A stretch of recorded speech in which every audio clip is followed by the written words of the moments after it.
Cześć, z tej strony Iza Gmzała. Witam Cię serdecznie w podcaście Archigatki Rozmowy o wnętrzach. Dzisiaj nietypowo, bo nagrywam w bardzo profesjonalnym studiu, ale dlatego, że temat też jest bardzo ważny i do niego zaprosiłam swoich gości. Za chwilę przedstawię gościnie, które będą w moim podcaście tutaj rozmawiać na bardzo ważny temat, który we wnętrzach jest nieco kontrowersyjny, budzi trochę skrajne emocje, a do tej pory, zanim nie poznałam tutaj dziewczyn, moje duże obawy.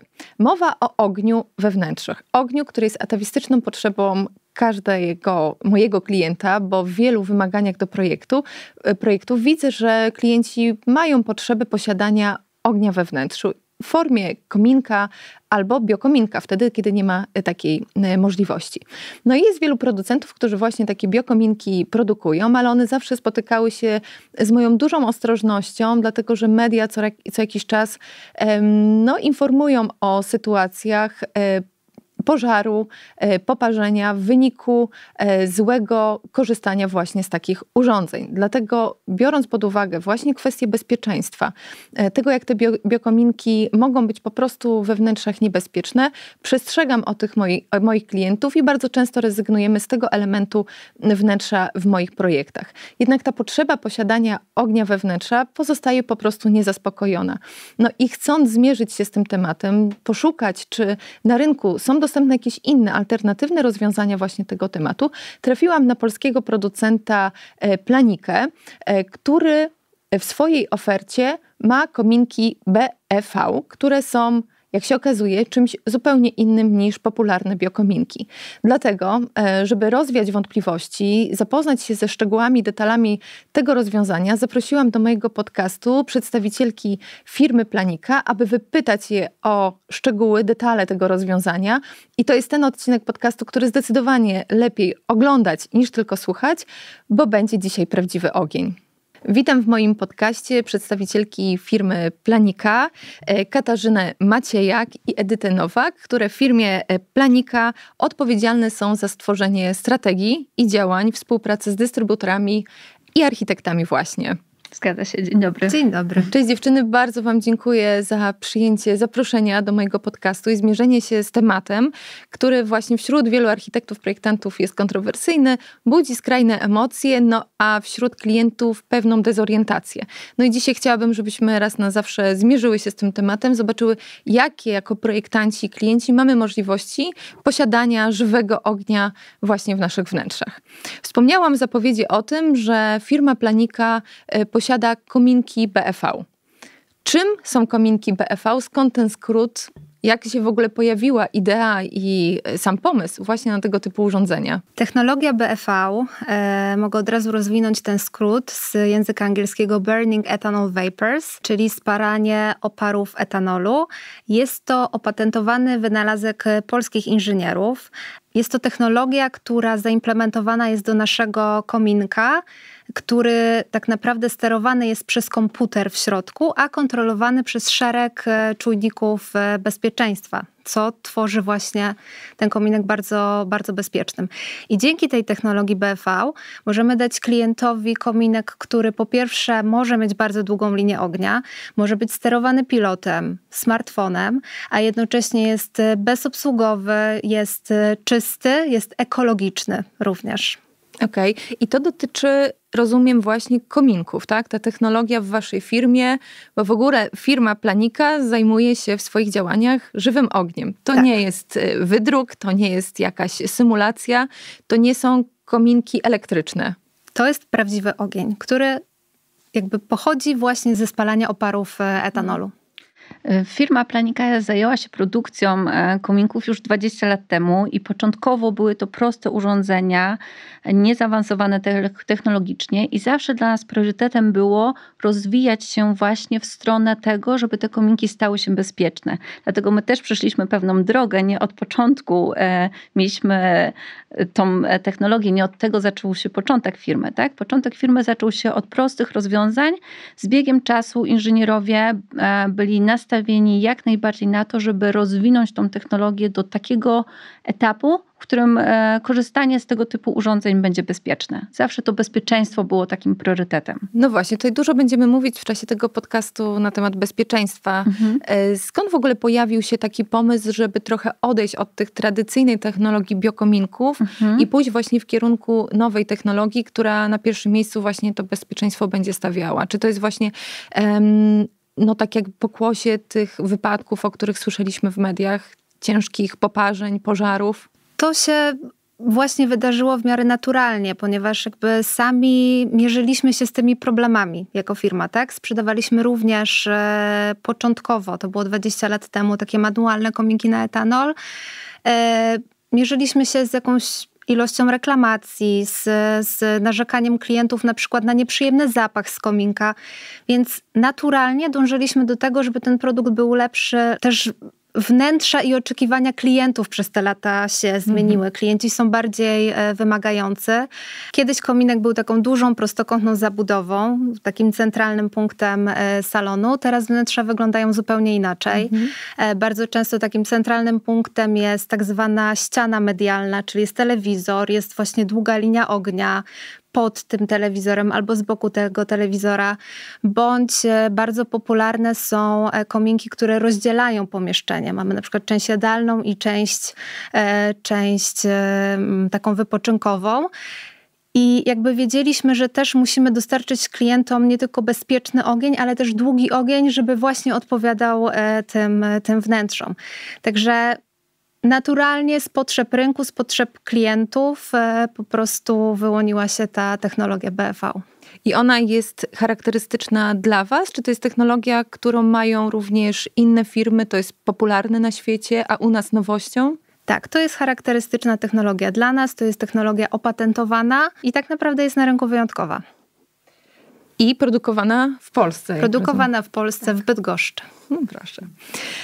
Chciałam wrócić jeszcze właśnie do tego aspektu posiadania w ogóle kominków we wnętrzach, bo to jest taka faktycznie duża potrzeba moich klientów, jak rozmawiam z moimi klientkami, z moimi koleżankami, projektantkami, to one też bardzo często mówią właśnie, że klienci chcą mieć żywy ogień w domu, ale nie chcą mieć tych wszystkich obowiązków związanych z posiadaniem prawdziwego kominka, a często też po prostu nie ma takiej możliwości, bo nie ma przewodu kominowego w mieszkaniu, do którego można byłoby podłączyć tradycyjny kominek.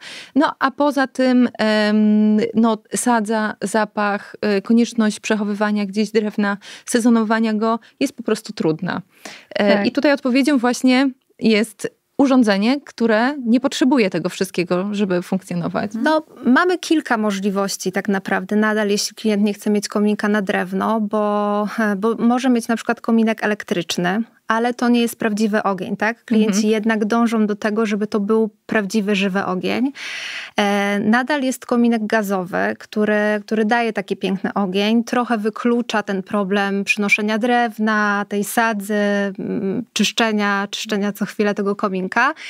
Natomiast nadal w samej konstrukcji jest on dość skomplikowany, bo musi być ten przewód kominowy, ten ogień musi być za szybą.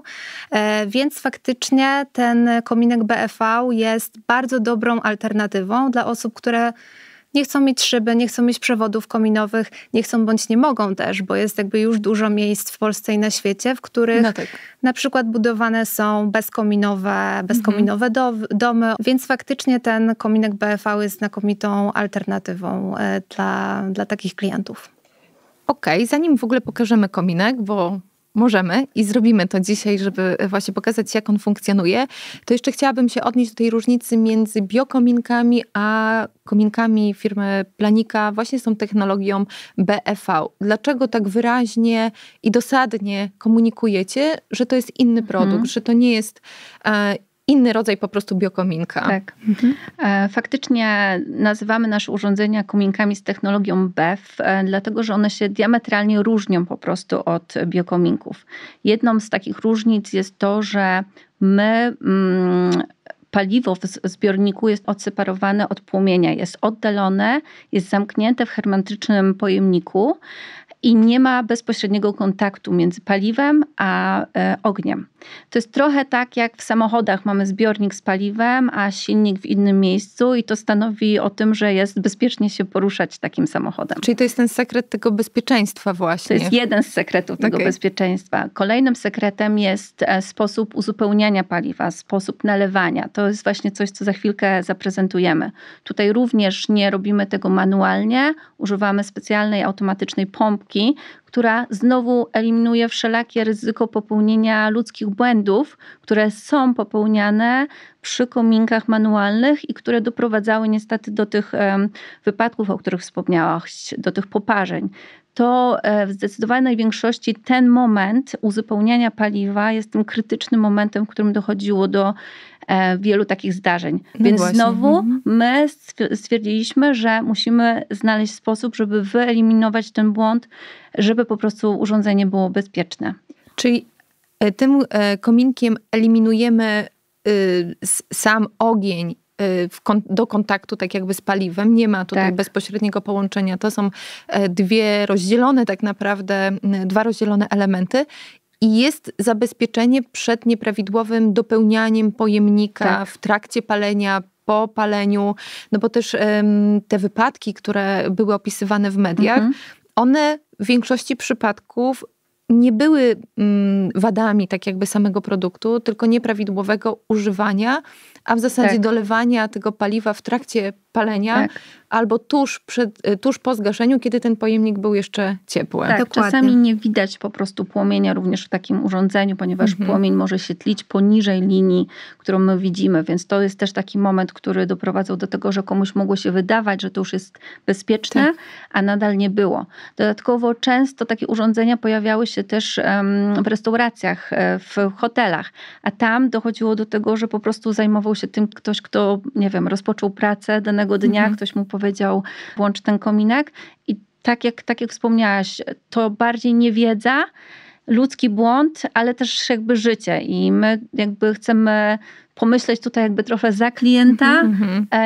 nie stwarzać jakby sytuacji, które mogą być groźne. Taka idea nam przyświecała, żeby te możliwe błędy ludzkie po prostu wyeliminować do minimum.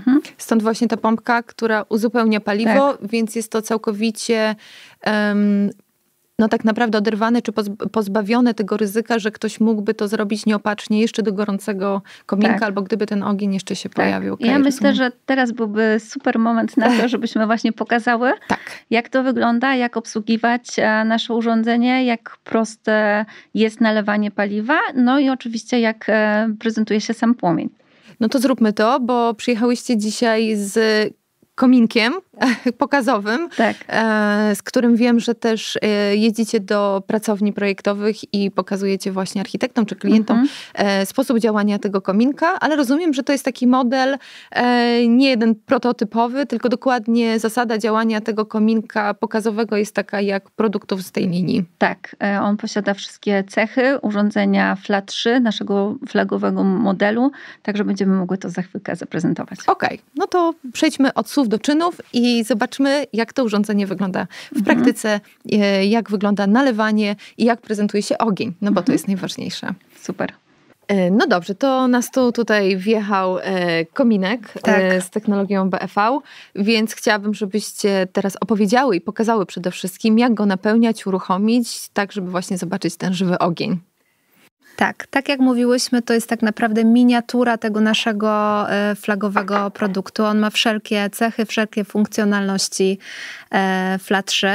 Tak, i zaczniemy od tego, że napełniamy kominek. Napełnianie kominka BFV paliwem jest zupełnie inne niż takiego typowego biokominka. Jeśli ktoś miał kiedyś doświadczenie z biokominkiem, to na pewno zauważy różnicę. Do tego służy nam stworzona przez inżynierów planiki opatentowana pompka, która jest fantastycznym rozwiązaniem. Pompkę podpinamy do kominka. Podpinamy też tutaj ten kabelek, żeby mieć energię z kominka. I wkładamy drugi koniec pompki do paliwa. Bo tutaj jeszcze ten kominek, chcę zaznaczyć, on jest podłączony do prądu. Tak, on jest podłączony do prądu i naciskamy naciskamy pompkę i automatycznie to paliwo zacznie się pompować. I ono zmierza do hermetycznie zamkniętego w środku zbiornika. Teraz ten dźwięk, który słyszymy, znaczy, że zbiornik jest pełen. Okej. I w momencie, kiedy nawet Kasia chciałaby troszeczkę więcej paliwa wlać, to ta pompka i sam kominek nam to uniemożliwi. Okej, dobra. I teraz to po prostu wypinamy, czy co? Tak, teraz to wypinamy. Wypinamy pompkę. Tu zawsze w tej rurce zostaje trochę paliwa, więc po prostu to paliwo musimy upuścić z powrotem do butelki. Okej, dobra. I to wszystko. I mamy zatankowany kominek BEV. Nie musieliśmy manewrować z tą butelką, nie musieliśmy używać żadnych lejków, nie rozchlapaliśmy tego paliwa, tak? Także wszystko się zadziało w bardzo czysty sposób. I teraz to dopełnianie tego kominka, czy uzupełnianie tego paliwa jest tylko w momencie, kiedy on jest wygaszony i zimny, tak jak w przypadku biokominków, czy nie wiem, w jakikolwiek inny sposób można dopełnić to paliwo? Zawsze pompką, zawsze kiedy kominek jest zimny. Czyli na przykład jeśli będziemy palić ten kominek, to paliwo nam się skończy. On będzie potrzebował chwili, żeby się wychłodzić. My będziemy widzieć albo tutaj na panelu kontrolnym informację, że on jest jeszcze za gorący, albo na przykład w aplikacji w telefonie będziemy widzieć, że jest jeszcze za gorący. Więc on się musi schłodzić, wtedy dopiero możemy go znowu uzupełnić paliwem. No dobra. I teraz możemy go uruchomić. Jest kilka możliwości na uruchomienie tego kominka. Kasia zrobiła to właśnie pilotem, ale mogła to zrobić również aplikacją na smartfonie. Mogła po prostu wcisnąć start na panelu kontrolnym, bądź na przykład uruchomić kominek z inteligentnego domu, ponieważ może być podłączony również do technologii inteligentnego domu kominek. Nasi widzowie widzą wnętrze kominka. Tak jak mówiłyśmy, cały proces jest kontrolowany przez czujniki bezpieczeństwa. Tam widać ten sterownik, ten komputer w środku, to serce tego kominka. Nalałyśmy paliwo do zbiornika, który jest hermetycznie zamknięty. I teraz, w momencie, kiedy Kasia uruchomiła kominek, bardzo mała część paliwa została przepompowana, przetransportowana do mniejszego zbiornika. Tam w mniejszym zbiorniku jest grzałka, która tą małą ilość paliwa podgrzewa i w momencie, kiedy ono osiągnie odpowiednią temperaturę, żeby zacząć parować, te opary zaczną nam wychodzić poprzez tą listwę paleniska na górze i to one zostaną podpalone przez żarnik. Czyli raz jeszcze, to paliwo jest zamknięte, tak jak w tym samochodzie, w oddzielnym zbiorniku, tylko mała ilość paliwa jest transportowana, podgrzewana. Dopiero jak zamieni się w opary, to zostaną one podpalone.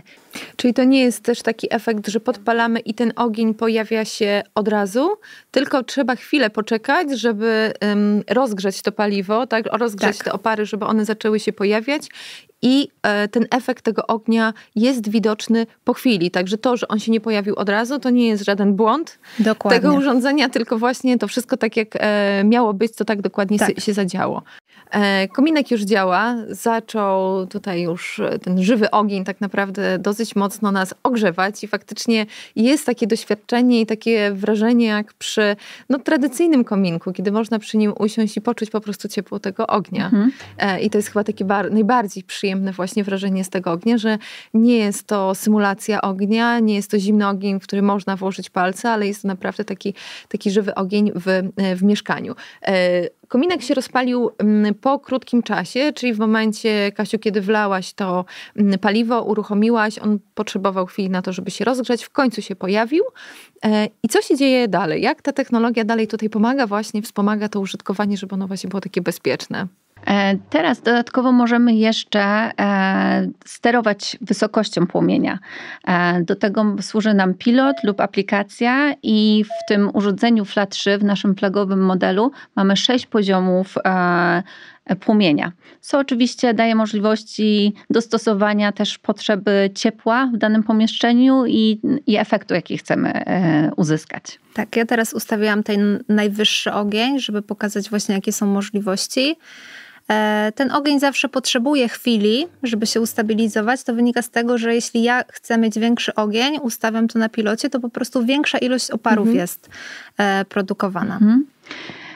Pewnie też zwróciłaś uwagę, że żeby w ogóle ten kominek zaczął działać, potrzebowaliśmy paliwa. Tak, właśnie chciałam zapytać o tą butelkę, którą masz przed sobą. Tak. Co to jest za płyn, co to jest za paliwo, które tutaj jest używane? Tak, to jest paliwo, które używamy, rekomendujemy do stosowania w naszych kominkach. Nazywa się fanola, które jest wytworzone na bazie alkoholu etylowego. Dodatkowo do powstania tego paliwa potrzebujemy procesu fermentacji roślin, takich jak kukurydza, burak cukrowy lub na przykład fermentacji zbóż. Czyli tutaj nie ma chemii w tym paliwie? To jest 100% natura? Tak, jest jakby ekologiczny jest on w tym aspekcie, że podczas używania tego paliwa, w procesie spalania tego paliwa, jedynymi substancjami, które są produktami, efektem procesu spalania jest CO2, czyli dwutlenek węgla i nieduża ilość pary wodnej. I znowu CO2 oczywiście w naturalnym procesie fotosyntezy jest wchłaniane przez rośliny. Nie powstają żadne dodatkowe szkodliwe substancje, które mielibyśmy na przykład wdychać będąc w swoim domu. Chciałam zapytać jeszcze o pojemność biokominka, o ten pojemnik, który jest w środku. Czy on jest dostosowywany do modelu kominka? Na jak długo starcza taka jedna butelka tego paliwa? Przez jak długi czas? Czy są jakieś ograniczenia właśnie związane z tym czasem palenia w kominku? Masz rację, jakby zbiornik jest dostosowany do długości kominka, bo potrzebujemy innego zbiornika przy modelu 50-centymetrowym, a innego przy na przykład 2,5-metrowym kominku. Ile zużywamy tego paliwa? To jest też bardzo często pojawiające się pytanie. Można przyjąć, że zużywamy litr takiego paliwa przy kominku metrowym na godzinę. To jest takie standardowe założenie, którego się możemy trzymać. Muszę przyznać, że ten kominek naprawdę tutaj mocno oddaje. Jest gorąco. Jest gorąco, oddaje ciepło, także nie wiem, na ile może zastąpić ogrzewanie w domu. Pewnie nie do końca, chociaż przy jakimś mniejszym pomieszczeniu może i tak, ale naprawdę czuć tutaj to ciepło bijące od tego ognia. I to mnie tak właśnie też zainspirowało takiego pytania o wysokość tego ognia. Wspomniałaś o tym, że możemy to sobie kontrolować. Tak, możemy kontrolować. Nie jest to urządzenie grzewcze, więc na pewno nam nie zastąpi jakby ogrzewania w domu, ale tak trochę dla uzmysłowienia sobie, ile to faktycznie daje ciepła. Możemy powiedzieć, że w takim pomieszczeniu, które ma 40 metrów kwadratowych, jeśli wstawimy do niego kominek, taki najbardziej popularny, standardowy, 1,20 m ognia, on nam w ciągu godziny podniesie temperaturę o 4 stopnie. No to jednak Więc troszkę. wyobrażam sobie sytuację w życiu, że jednak może się to trochę przydać, tak. No tak, poza tym aspektem takim wizualnym, że faktycznie od razu jak się ten ogień tutaj nawet pojawił, to jest tak bardzo domowo, szczególnie, że za oknem dzisiaj, kiedy nagrywamy ten podcast, jest biało i leży śnieg, więc odpoczywanie czy relaks taki wieczorny, właśnie z takim kominkiem, no to daje bardzo duże ukojenie, a jednak te 4 stopnie temperatury w takich sezonach, kiedy już nie ma tego ogrzewania centralnego, można również dogrzewać sobie te pomieszczenia właśnie takim biokominkiem. Ja zaraz zapytam, nie biokominkiem. Muszę się pilnować, żeby nie nazywać kominkiem BEV, żeby tego nie mylić, no bo udowodniłyście, że to jest inna zdecydowanie technologia. My lubimy takie porównanie, taką analogię trochę, że z tymi biokominkami i kominkami BEV to jest tak jak z telefonem takim stacjonarnym, z tarczą i z kablem i nowoczesnym smartfonem. Że jakby funkcjonalnie możesz wykonać telefon z jednego i z drugiego, ale tak naprawdę one są tak różne, że nikomu nie przychodzi do głowy, żeby porównywać te dwa różne urządzenia. I po prostu na drodze ewolucji, my mówimy rewolucji, ten kominek BEV po prostu wyeliminował te wszelkie wady popularnych biokominków. Dodatkowo jeszcze wspomnę, że mega ułatwieniem i takim komfortem użytkowania tego kominka jest to, że możemy go odpalić na przykład na pół godziny. Ale tutaj bardzo często pojawia się taka korzyść z tego, że faktycznie mam pół godziny, kiedy siadam na kanapie, relaksuję się i po prostu uruchamiam kominek, a kiedy idę spać, po prostu go wyłączam. I jest to bardzo proste. Wystarczy, że wciśniemy właśnie stop na pilocie. To jest ten maksymalna wysokość ognia, niezależnie od tego, jak długi jest ten kominek, czy my możemy jeszcze go podnieść, czy to jest to właśnie takie maksimum, które możemy osiągnąć przy tych kominkach? To jest maksimum przy tym modelu FLA 3. My mamy w swojej ofercie też inne produkty, nie tylko wkłady, linie ognia, również produkty wolnostojące, których konstrukcja palnika jest nieco inna. Nie jest to linia ognia, a są to produkty, które bardziej wytwarzają ogień w literę V, imitujący ogień i wtedy tam ogień może być nieco wyższy. No dobrze. Myślę, że jakby spróbujemy go teraz wyłączyć, żeby właśnie przestawić na bok i wrócić do aspektów technicznych, bo one mnie jako projektantki wnętrz interesują bardzo mocno. Kominek powoli się wyłącza, ale to też nie jest taki efekt, że od razu jakby ten ogień znika. Tak, dokładnie. Bo po prostu resztki oparów, które zostały wyprodukowane, są spalane. Paliwo jest wycofywane z powrotem do zbiornika. Ono tam zostaje jakby zimne. I powoli ten ogień nam tutaj zanika. Kominek się wygasza. Dodatkowo kominek jest chłodzony. Włączają się wentylatory, które są wewnątrz urządzenia, tak żeby wystudzić kominek, chociaż też możesz go dotknąć i sprawdzić, że on nie jest gorący. To też przez system wentylacji, który jest cały czas załączony podczas gdy kominek jest włączony, to powoduje, że jest duże bezpieczeństwo też, jeśli chodzi o to, jak ten kominek można zainstalować, ale myślę, że o tym za chwilę. Tak, bo tutaj będę miała kilka pytań właśnie. Kominek jest chłodzony i płomień jest wygaszany. Okej. No dobrze, to co? Teraz go zdejmiemy i wracamy za chwilę z pytaniami technicznymi. Oczywiście. Okej, to prezentacja za nami, a ja mam jeszcze kilka albo kilkanaście pytań technicznych, które pojawiły się w mojej głowie w trakcie właśnie tej prezentacji, ale zanim o tym, to chciałam jeszcze nawiązać trochę do klientów, których obsługujecie. Kto jest waszym klientem? Jacy ludzie, jacy klienci przychodzą właśnie po kominki z tą technologią? Naszymi klientami są głównie architekci wnętrz i designerzy. Wśród ich klientów bardzo często zdarzają się znane osoby z pierwszych okładek gazet albo z listy najbogatszych Polaków lub w ogóle ludzi na świecie.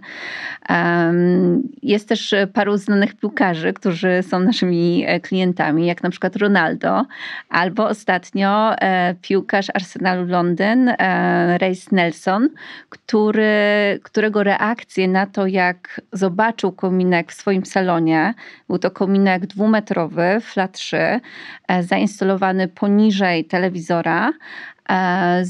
Zrobiło to na nim takie wrażenie i taką, że dla nas to była też super radość, że tak bardzo ucieszył się jakby z tego, jaki efekt końcowy został uzyskany. Relacje z tej reakcji można zobaczyć na naszych social mediach, także zapraszamy do obejrzenia tego filmiku. Mam nadzieję, że się uda dołączyć tutaj do tego podcastu też ten filmik, bo faktycznie naprawdę widać taką radość tego klienta. On wchodzi tam do tego swojego salonu, pierwszy raz go widzi i naprawdę jest szczęśliwy. Wspomniałyście o tym, że macie w swoim portfolio klientów zamożne i znane osoby. Czy w związku z tym jest to rozwiązanie dla osób o zasobnym portfelu, dla bogatszych klientów? Czy również może na takie rozwiązanie pozwolić sobie taki po prostu Kowalski, tak, który chciałby mieć właśnie taki bezpieczny, żywy ogień w swoim mieszkaniu? Na pewno jest to produkt, który jest dla klienta świadomego, dla klienta, który szuka bezpiecznego rozwiązania, chce mieć technologicznie zaawansowany produkt w swoim domu czy w swoim apartamencie. Ceny zaczynają się od 6 000 netto dla mniejszych rozwiązań, około 40 centymetrowych, przez około metrową linię ognia kosztującą 18 000 złotych. A przy rozwiązaniach bardziej prestiżowych, bardziej spektakularnych, kiedy klient życzy sobie długą linię ognia, 1,5 metrową, 2-metrową, która na przykład ma rozdzielić część jadalną od części salonowej, są to koszty rzędu 50 000 złotych. Nie ma żadnych dodatkowych kosztów, ponieważ nie ma kosztów instalacji komina, przygotowania zabudowy pod instalację komina. Nie dochodzą też żadne koszty serwisowania takiego urządzenia, ponieważ to urządzenie nie wymaga żadnych regularnych kontroli. Czyli to jest taka cena, którą klient płaci raz i może o tym zapomnieć na długie, długie lata i cieszyć się po prostu posiadaniem tego kominka u siebie w domu. Dokładnie. Bardzo się cieszę, że tak szczerze i odważnie mówicie tutaj właśnie o cenach, bo bardzo często producenci meandrują tutaj w tym temacie, a jednak jest to informacja ważna dla mnie z perspektywy projektantki wnętrz, dlatego że pracując z klientami zawsze muszę brać pod uwagę budżet mojego klienta. No i takie rozwiązania tak dopasować do tego budżetu, żeby właśnie klient mógł sobie pozwolić na taki kominek w domu. W tej rozmowie też otarłyśmy się już trochę o aspekty techniczne. I to jest znowu taki temat, który mnie szalenie interesuje. Jak w ogóle tutaj podejść do tematów technicznych związanych z zaprojektowaniem tego urządzenia w mieszkaniu. Mam wśród swoich klientów osoby, które chciałyby mieć na przykład kominek pod telewizorem. No i w przypadku tradycyjnego kominka czy biokominka nieraz jest to bardzo trudne ze względu właśnie na tą nadciepło, które jest oddawane przez taki żywy ogień. Czy tutaj w przypadku tego urządzenia, tego waszego rozwiązania mamy możliwość umieszczenia kominka właśnie pod telewizorem? Tak, jak najbardziej. Jest to bardzo częsty pomysł, bardzo częsty zamysł wielu architektów wnętrz, więc my też przygotowaliśmy nasz kominek do tego, żeby można było go zastosować w tego typu rozwiązaniach. Generalnie architekci kochają nasze kominki, kochają kominki Planika. Dlaczego? Właśnie dlatego, że one im dają bardzo dużo możliwości aranżacyjnych. Tutaj jest bardziej kwestia tego, że kominek dopasowuje się do projektu, a nie projekt do kominka. Właśnie przez to, że nie ma komina, że odległości, które muszą być zachowywane od telewizora nie są wielkie, nie są duże. Oczywiście te wszystkie informacje są w instrukcjach montażu, one oczywiście są też w kartach technicznych dostępne dla wszystkich architektów na naszej stronie, tak żeby ułatwić wam pracę. Jednocześnie mogę od razu tu powiedzieć, że mamy też rozwiązanie naszego kominka w specjalnej zabudowie, która umożliwia montaż tego kominka również w materiałach palnych. Czyli nie zawsze musi to być materiał niepalny, który stosujemy dookoła kominka. Może to być nawet drewno. Wobec czego można sobie również wyobrazić, że przedmioty, które się znajdują w pobliżu tego kominka są bezpieczne i nie ulegną nigdy żadnemu uszkodzeniu. Ja tylko dodam, że na naszej stronie internetowej jest właśnie taka zakładka dla profesjonalistów i tam są wszelkie informacje właśnie dla architektów wnętrz, dla projektantów. Tam są pliki 3D, tam są tekstury, tam są właśnie karty techniczne, instrukcje, także wszystko można stamtąd pobrać, a dodatkowo dla takich bardziej skomplikowanych projektach, takich customowych pod klienta, zachęcamy do kontaktu z naszym działem projektów. Mamy dział projektów, który właśnie zajmuje się kontaktem z architektami. Można podesłać taki projekt. My doradzimy, co zrobić, jakby damy wszelkie takie instrukcje, według których ten projektant może podążać. Także tak, staramy się robić wszystko, żeby jak najbardziej ułatwić pracę temu projektantowi. Chciałam zapytać właśnie jeszcze o tą konstrukcję, bo tutaj mówimy właśnie o zaprojektowaniu tego już w konkretnym miejscu, w konkretnym docelowym, no bo tutaj miałeś możliwość przeniesienia sobie tego kominka. Docelowo on jest w jednym miejscu. Czy taka instalacja jak instalacja w meblu również wchodzi w grę? Możemy to na przykład w jakiejś szafce pod telewizorem zamontować? Jak najbardziej. Takie projekty również realizowaliśmy. Jedyne, o czym trzeba pamiętać, to podłączenie tego kominka do prądu. Czyli musi być połączenie po prostu z elektrycznością. To jest jedyny wymóg, który tak naprawdę jest ważny przy przy projektowaniu kominka na przykład w meblu. I tutaj zwykłe gniazdko 230 będzie jak najbardziej odpowiednie. Chciałam zapytać jeszcze o takie pomieszczenia z dużą wilgotnością, baseny, łazienki. Czasem też się zdarza, że klienci właśnie mają potrzebę posiadania w dużej łazience, w jakimś takim pokoju kąpielowym również tego ognia. Czy to jest przeszkodą do tego, żeby takie urządzenie właśnie zaprojektować w takim wnętrzu? Nie, to nie jest przeszkoda. Mamy konkretny model kominka, który właśnie jest stworzony też na takie projekty outdoorowe, na przykład na taras, gdzie również może być wilgotno, równocześnie może być w takich strefach spa, właśnie w łazience czy na basenie. Więc jakby jest taki produkt. No tych ograniczeń jest naprawdę bardzo mało tak naprawdę. To są kominki, które... Taki przykład. To są jedyne kominki, które mogą być stosowane w centrum Nowego Jorku, na Manhattanie, gdzie są bardzo restrykcyjne przepisy dotyczące kominków w ogóle. To są kominki, które mogą być stosowane nawet na jachtach. Więc jakby tutaj mamy dwa aspekty. Jeden aspekt to jest wilgoć, drugi aspekt to jest też zasolenie duże w powietrzu. No i sam fakt, że jest to jacht, który unosi się na wodzie, jest niestabilny. Ale również mamy takie rozwiązania i tutaj jako ciekawostkę mogę powiedzieć, trochę mogę, trochę nie mogę.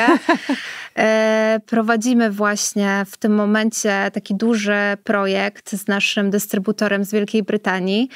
To jest 118-metrowy jacht, czyli dla znawców bardzo duży. Nie mam pojęcia nawet, jak jest duży. Ja też nie, ale okazało się to tak bardzo ważną informacją. Wiemy, że dla niektórych jest to bardzo ważne.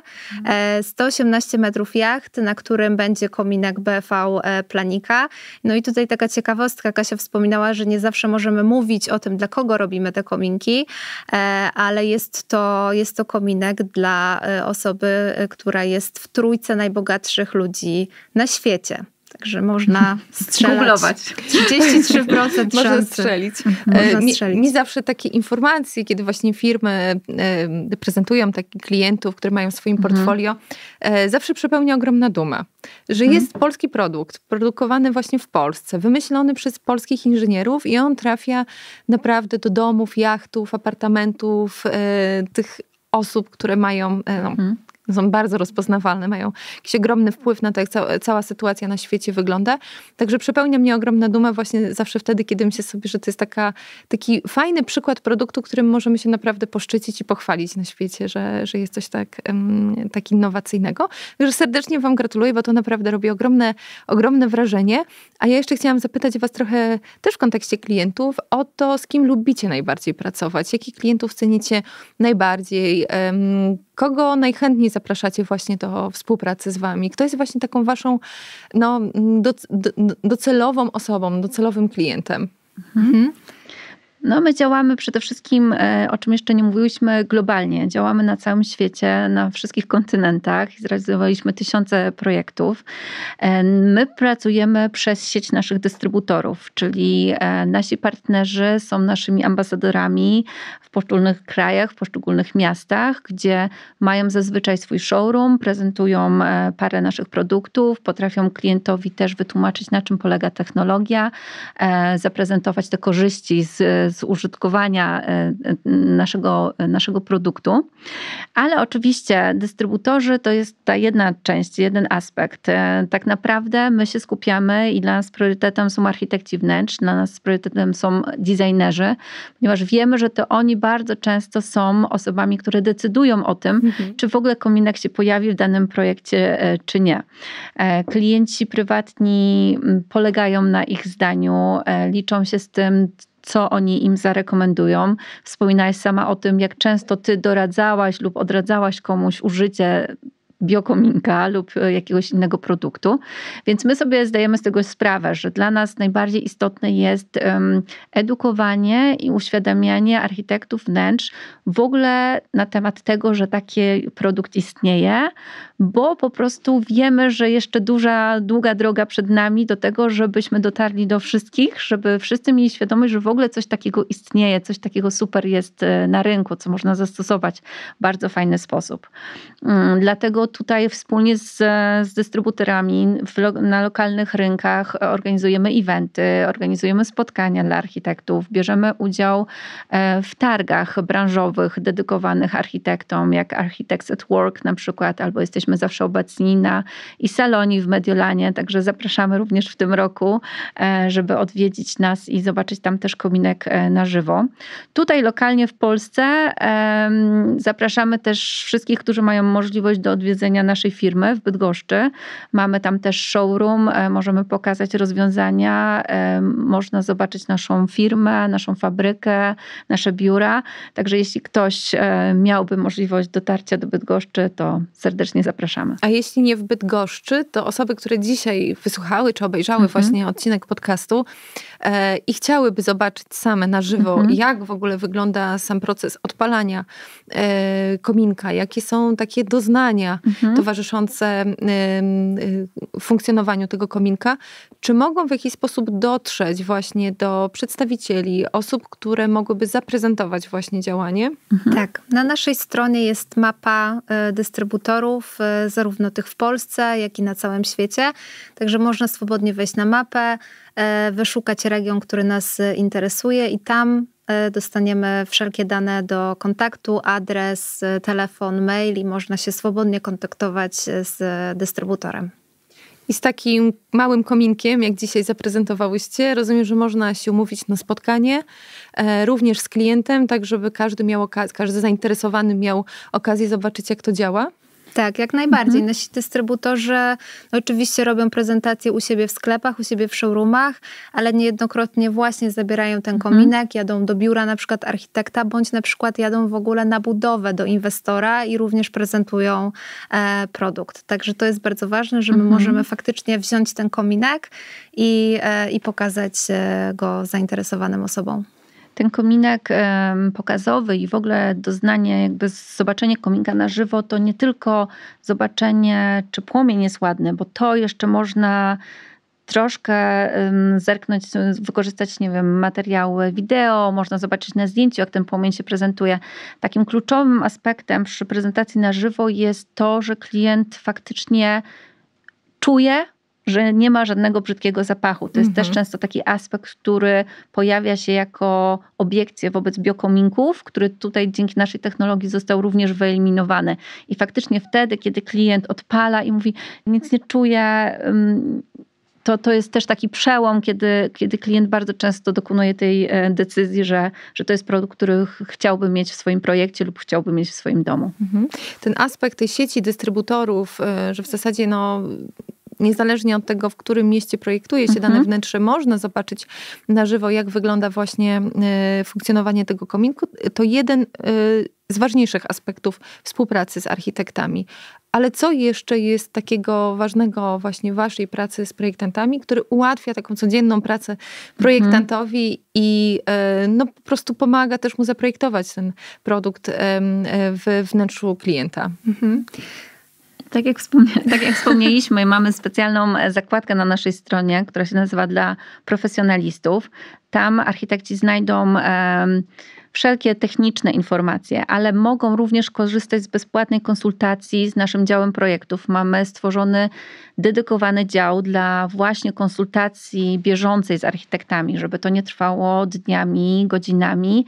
Jest możliwość zadzwonienia lub wysłania swoich rysunków i architekci w ciągu 24 godzin na pewno dostaną odpowiedź i będą mieli odpowiedź na wszelkie pytania, które sobie zadawali. Tak, bardzo często robimy też prezentacje online, bo czasami architekt właśnie nie ma czasu, żeby przyjechać do nas, żeby nawet odwiedzić tego dystrybutora, więc mamy takie stanowisko do prezentacji online w naszym showroomie w Bydgoszczy i po prostu łączymy się z architektem. On czasami jest po prostu na telefonie nawet, bo nie ma czasu, żeby po prostu usiąść u siebie w biurze i połączyć się z nami z komputera. i możemy mu zrobić taką szybką prezentację albo pokazać konkretne modele, którymi jest zainteresowany. I to też bardzo, bardzo często bardzo robimy. fajnie działa. Oczywiście pandemia przyspieszyła tego typu rozwiązania. To stało się normalne, naturalne. To nam też fajnie pokazuje, że możemy zdalnie pracować i w szybszym tempie mieć po prostu większą ilość spotkań. W naszej pracy bardzo ważna jest współpraca właśnie z architektami, dlatego stworzyliśmy dedykowany program Planika Plus, który oprócz tego, że gwarantuje dobre warunki współpracy między nami, między producentem, planiką a architektami, gwarantuje również stały rabat dla klienta końcowego. Szczegóły tego programu są na naszej stronie, więc zapraszamy do zapoznania się z tym. Okej. Na koniec chciałabym was jeszcze zapytać o sposób komunikacji z wami. W jaki sposób najszybciej, najłatwiej projektantowi, projektantce wnętrz uzyskać informacje właśnie o tych aspektach technicznych, wymaganiach, rysunkach, modelach 3D. Jak się z wami komunikować, żeby dotrzeć do osoby, która na te pytania konkretnie nam odpowie? I tutaj znowu odsyłamy wszystkich do naszej strony internetowej, ponieważ tam jest właśnie pokazany ten nasz dział projektów, są zdjęcia wszystkich osób, są wymienieni z imienia, z nazwiska, podane maile, numery telefonów i to są opiekunowie architekta, z którymi po prostu najlepiej bezpośrednio się kontaktować. Super. Dziewczyny, bardzo wam dziękuję za tę rozmowę. Mam wrażenie i takie poczucie, że ona odpowiedziała na wiele takich obaw, które związane są właśnie z posiadaniem ognia w domu, która, tak jak wspomniałam na początku, jest taką ogromną potrzebą klientów, no a jednak wiązała się do tej pory z takim dużym zagrożeniem. I nie wiadomo było do końca, jak ten problem rozwiązać. Mam wrażenie, że ten podcast odpowiedział tutaj właśnie na te obawy, na te pytania, które rodziły się w głowie wielu projektantów. Bardzo wam za tę rozmowę dziękuję i za to, że przyjęłyście zaproszenie do mojego podcastu. Tak, dziękujemy ci bardzo za zaproszenie. Było nam bardzo miło przekonać ciebie i mamy nadzieję wszystkich architektów do zapoznania się z kominkami BFV. Dziękuję. Dziękujemy. Dziękuję za obejrzenie kolejnego odcinka podcastu Archigatki Rozmowy o wnętrzach, a na zakończenie zapraszam jeszcze do obejrzenia filmu, który pokazuje jeszcze bardziej szczegółowo, podsumowuje właśnie działanie kominków z technologią BFV. Do zobaczenia w kolejnym odcinku.